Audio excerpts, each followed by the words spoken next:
नमस्कार, मैं किरण चौधरी अपने YouTube चैनल पर एक बार फिर से आप सभी का हार्दिक स्वागत करती हूँ। हम पढ़ रहे हैं राजस्थान की ज्योग्राफी में। देखिए, हमारा टॉपिक चल रहा है परिवहन। परिवहन में हम बात कर रहे हैं सड़क परिवहन की। अब तक हमने कई सारे इम्पोर्टेंट जो है नेशनल हाईवे देखे। इसी कड़ी में आज दो और नेशनल हाईवे का हम अध्ययन करने जा रहे हैं। तो देखिए, सबसे पहले हम शुरू करते हैं NH14। पुराना नंबर जो है NH का वो है 14।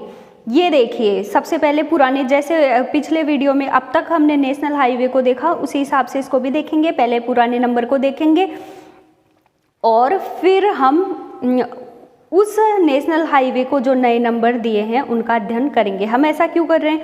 क्योंकि जो अभी पिछली जो एग्ज़ाम हुई है उसमें कुछ क्वेश्चन नए नंबरों से पूछे हैं तो कुछ पुराने नंबरों से पूछे हैं, इसलिए अभी हमें पुराने और दोनों नंबरों को ध्यान में रखना पड़ेगा। तो देखिए, नेशनल हाईवे नंबर जो पुराने नंबर के हिसाब से है 14, जो राजस्थान के 3 जिलों से गुजरता है। अजमेर से शुरू होता है, अजमेर, पाली और सिरोही। उसके बाद चला जाता है ये गुजरात। कितने जिले? 3 जिले, अजमेर, पाली और सिरोही, यानी अरावली पर्वतमाला वाला जो क्षेत्र है उसी से ये राष्ट्रीय राजमार्ग 14 गुजरता है। फिर ये गुजरात के रागनपुर तक जाता है। ये तो थी इसकी पुरानी स्थिति जब इसका नाम था 14। अब देखते हैं किस प्रकार से इसे नए नंबर दे दिए गए हैं।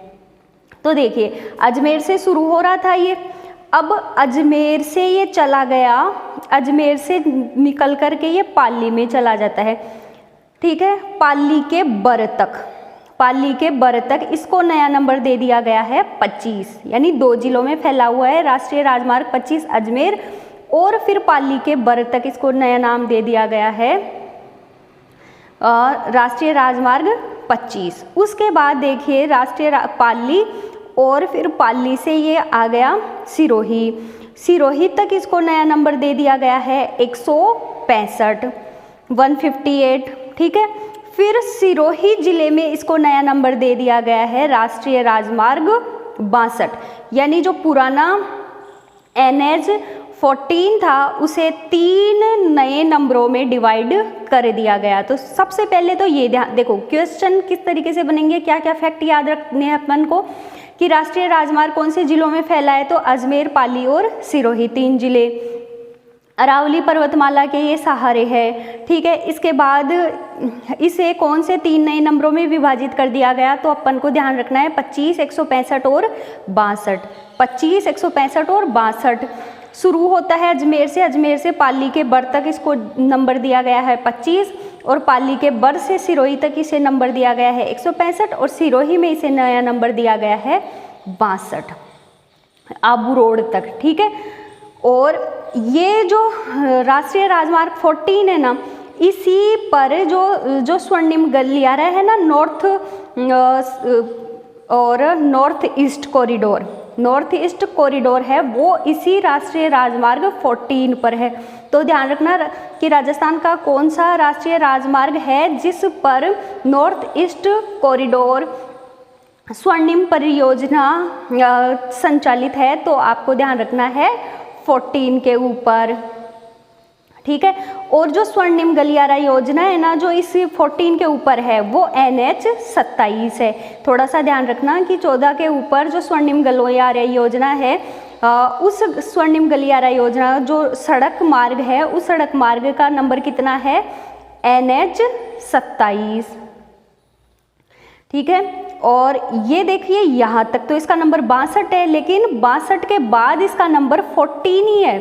तो इसलिए ये जो नॉर्थ ईस्ट कॉरिडोर है वो 14 के ऊपर है, ना कि 62 के ऊपर, क्योंकि हमने राजस्थान के नंबर चेंज किए हैं। यहाँ नीचे गुजरात है, गुजरात ने नहीं किए हैं, तो यहाँ से ये 14 हो जाता है, और ये स्वर्णिम गलियारा 14 के ऊपर है, NH27। ठीक है, एक बार फिर से रिपीट, 3 जिले अजमेर, पाली, सिरोही, NH14 है अरावली पर्वतमाला के सहारे है। 3 नए नंबरों में डिवाइड किया गया है, 25, 165 और 62। अजमेर से बरपाली, पाली से सिरोही और सिरोही तक और सिरोही जिले में नीचे 14 ही है। तो ये NH हो गया। अब एक छोटा सा NH और देखते हैं।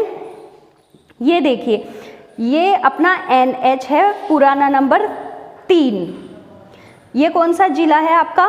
धौलपुर। कौन सा जिला है? धौलपुर जिले में NH है 3। ठीक है, ये देखिए शुरू कहाँ से होता है? ये आगरा से होता है। NH 3 शुरू कहाँ से हो रहा था? आगरा से। आगरा के बाद ये मध्य प्रदेश के इंदौर से जाता है, इंदौर के बाद मुंबई। देखिए मुंबई यहाँ तो नहीं है, यहाँ तो मध्य प्रदेश है, फिर गुजरात है, फिर मुंबई है। अब हम नीचे तो जा नहीं सकते, तो यहाँ मुंबई नहीं है। थोड़ा सा ध्यान रखना कि ये लास्ट कहाँ तक जाता है? मुंबई तक।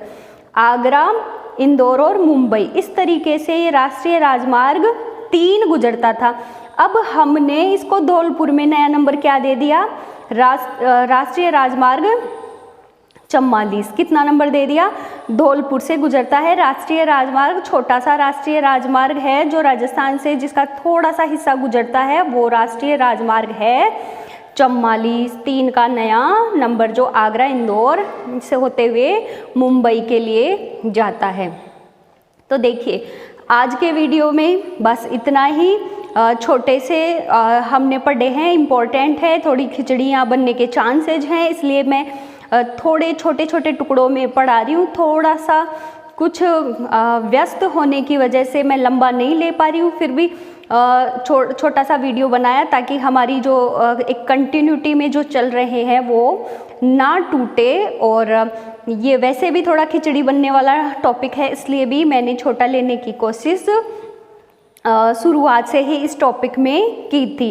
सारे जब टॉपिक हो जाएंगे तो पूरे इस मानचित्र के अंदर जितने भी हमने जो नेशनल हाईवे पढ़े हैं वो एक साथ देखेंगे कि कहाँ 15 है और उसके बाद कहाँ 11 है, कहाँ 8 है, कहाँ कौन सा है। तो पूरे राष्ट्रीय राजमार्ग जब एक मानचित्र में देखेंगे, राजस्थान में एक साथ देखेंगे, तो जो है सारे के सारे हमें आसानी से समझ में आ जाएंगे।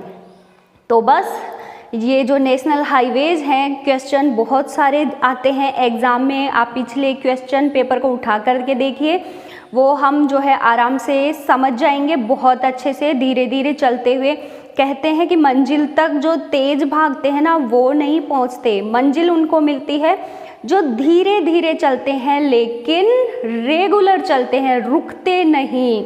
वो कछुए और खरगोश वाली कहानी सुनिए ना, कि एकदम से भागोगे तब मंजिल नहीं मिलेगी। मंजिल कब मिलेगी? जितनी आप में क्षमता है ना, उन क्षमताओं के हिसाब से चलते रहो, बस लगातार चलते रहो। बीच बीच में ब्रेक नहीं लेना है कि 2 दिन पढ़ लिए, 4 दिन की छुट्टी, फिर बीच में 2-4 दिन तो है जो 12-12 घंटे पढ़ लिए, फिर हमने छोड़ दिया। इससे अच्छा है कि चाहे आप 5-6 घंटे पढ़ो पर लगातार एग्ज़ाम तक पढ़ते रहो, तो जो है हमें अपनी मंजिल को प्राप्त करने से कोई नहीं रोक पाएगा और आराम से आप जिस भी एग्ज़ाम की प्रिपरेशन कर रहे हो उसमें सेलेक्ट हो जाओगे। तो आज के लिए इतना ही, फिर मिलते हैं नेक्स्ट वीडियो में। तब तक के लिए मुझे धन्यवाद दीजिए। और उससे पहले एक बार जो आप वीडियो देख रहे हो उसको लाइक कर दीजिए, अपने फ्रेंड्स के साथ शेयर कीजिए और चैनल को सब्सक्राइब करना बिल्कुल मत भूलिएगा। तो अगले वीडियो तक के लिए धन्यवाद।